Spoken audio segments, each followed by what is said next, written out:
আল্লাহ সুবহানাহু ওয়া তাআলা যাকে যে পজিশনে রেখেছেন ওই পজিশনে থেকে সে ব্যক্তি যদি সন্তুষ্ট থাকতে পারে, তার মতো তৃপ্তি সহকারে দুনিয়াতে বেঁচে থাকা ব্যক্তি আর কেউ না। বুঝেন নাই মনে হয়? বুঝেন নাই? তার মানে আল্লাহ আপনাকে যে লেভেল দিয়েছেন, আমাকে যে লেভেল দিয়েছে, আমি আর আপনি ওই লেভেলে যদি সন্তুষ্ট থাকতে পারি তাহলে আমি সফল, আমি সন্তুষ্ট। আর যদি আমি লেভেলে সন্তুষ্ট না থাকি তাহলে আমার কি হবে বলেন তো?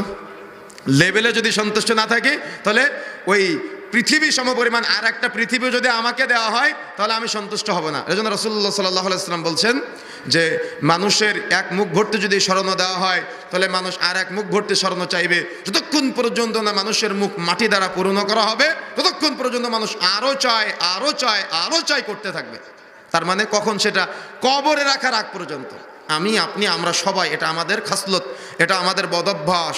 এই জন্য আমার আপনার চেষ্টা করতে হবে কৃপণতা না করে যতটুকু আল্লাহ দিয়েছে ততটুকুতে সন্তুষ্ট থাকা, দান সাদাকা করা, এবং চেষ্টা করতে হবে আমাদের ততটুকুতেই আল্লাহর উপরে শুকরিয়া আদায় করা। আমার কথা কি বুঝতে পেরেছেন?